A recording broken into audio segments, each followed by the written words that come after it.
ఈ చీర కట్టు, ఈ సంస్కృతి, ఆహా! మా అమ్మ ఎక్కడున్నా ఇప్పుడు మా అమ్మ మీలో కనిపిస్తుంది. మా అమ్మ ప్రతి అమ్మలో మా అమ్మ కనిపిస్తుంది. ఈరోజు నాకు ఇవాళ తల్లి లేదు అని చెప్పుకోను.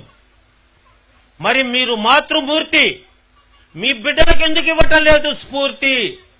మీ తర్వాతి తరం నిలబెట్టాలి కదా వంశకీర్తి. మన సంస్కృతిని ఎందుకు చేయరు వ్యాప్తి? సార్ నేనేదో మాట్లాడుతాను అనుకోవద్దు, జాస్తి మాట్లాడకపోతే మీ వాళ్ళు నాకు చేస్తారు శాస్తి. మన సంస్కృతి మీరివ్వాలమ్మా ఆకృతి. స్త్రీ అంటేనే ప్రకృతి, స్త్రీ లేకపోతే మగవాడు వికృతి. స్త్రీ అనే పదం పవిత్రమైన అన్నమయ కృతి. మీరుంటేనే పనిచేస్తుంది మాకు మతి. స్త్రీయే సమాజానికి గతి. స్త్రీ ఉంటేనే అంతా పురోగతి, స్త్రీ లేకపోతే అధోగతి. అందుకే తాళి కట్టంగానే మీరు అయ్యారు శ్రీమతి. మరి మీరేమిస్తున్నారు బహుమతి? ఈ అన్న మాటకి ఇవ్వాలి మీరు ఆనతి, దానికి చెయ్యాలి మీరు ప్రణతి. అది చెప్పడానికి చేస్తున్న వేదిక మీద వినతి. మీ చిరునవ్వే కదమ్మా ఈ జగతి, లేకపోతే మేమంతా అయిపోతాం ఆహుతి. మీ బిడ్డలకి భారత భాగవత రామాయణాలు చెప్తున్నారా? ఇప్పుడు వచ్చారు ఎవరో ముసలమ్మలు వచ్చారు, ఎంత ఆనందపడ్డాను. ఆ బిడ్డలకు నాయనమ్మ అమ్మమ్మ ఉన్నారే.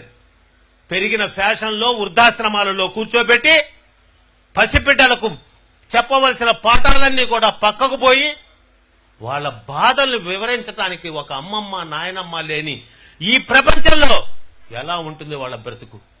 మీరా పిల్లవాడు పాపం 6 గంటలకు వేకప్, 7 గంటలకు మేకప్, 8 గంటలకు రిక్షావాడు పికప్, ఇంకా స్కూల్లో ఆయమ్మే చెకప్, అమ్మగారికి సీరియల్ మీద థింకప్, ఇంకా పిల్లలు ఏదమ్మా లింకప్?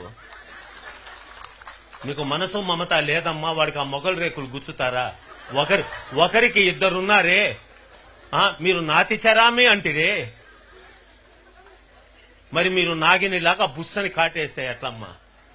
మీరు నేర్పించాలి. ఇందాక ఒక పిల్లోడు మా పక్కన కూర్చున్నాడు సార్, నిజంగా చిన్న పిల్లోడైనా వాడికి నమస్కారం చేయాలనుకున్నా. వాడు విశ్వనాథరామ పద్యాలు చెప్పాడు సార్. ఐ నెవర్ ఎక్స్పెక్టెడ్, నేను ఊహించలా. ఆ బిడ్డ 2 పద్యాలు చెప్తే పరవశించిపోయా. చేత వెన్న ముద్ద చెంగల్వ పూదండ బంగారు మొలతాడు పట్టుగట్టి ఏవే పద్యాలు.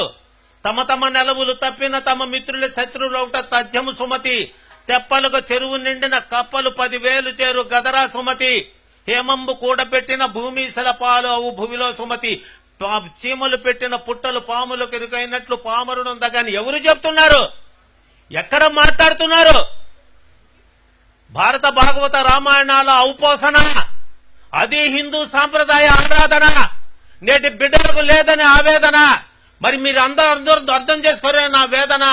పసిబిడ్డకు చేయాలి బోధన, దాని మీద చేయాలి సాధన.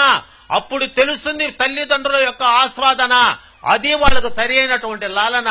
అప్పుడు ఉంటుంది వాళ్ళ పాలన. ముసలోళ్ళం మేము ఉంటాం ఓ మూలన. మరి మీరెలా చేసుకున్నారు? మీరు ఆ భావుకత బిడ్డలకు నేర్పించాల్సిన బాధ్యత తల్లి మీ మీద ఆధారపడింది. తల్లే తొలి గురువు, బిడ్డకు ఆమె వెయ్యాలి దరువు. ఆ తల్లి సంస్కృతి వల్లనే బిడ్డ నిలబెడతారు పరువు. మరి బిడ్డ మీరు ఎందుకు అవుతున్నాడు బరువు? బిడ్డకు ఆ పద్యాలు ఎందుకు అవుతున్నాయి కరువు? ఆ బిడ్డలకు మీరు ఎందుకు వేయటం లేదు ఎరువు? అట్లా వేయకపోతే వాడి భవిష్యత్తు కన్నీటి చెరువు, పోతుంది వంశ పరువు. ఎందుకంటే మహిళా స్వరూపిణి. మగవాళ్ళ మాకేందమ్మా, ఒక్క శ్రీరామనవమి, ఒక్క వినాయక చవితి, ఒక్క కృష్ణాష్టమి.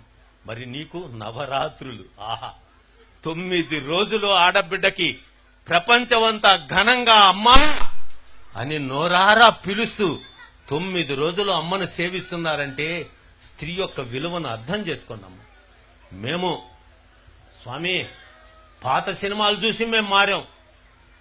పాండురంగ మహోత్సవం సినిమాకి వెళ్ళే స్వామి, ఆ పుండరీకుడు అర్ధరాత్రి పూట తల్లిదండ్రులను దొంగని చేసి ఇంటి నుంచి తరివేస్తే కాముకుడై కళ్ళు మూసుకోపోయి గంగా యమున సరస్వతిని అవమానిస్తే మునీశ్వరుని కాళ్లతో కొట్టబోతే 2 కాళ్లు పోయినప్పుడు మునీశ్వరుడు చెప్పాడు, నీ తల్లిదండ్రులు ఆశీర్వదిస్తేనే నీ కాళ్ళు వస్తాయి.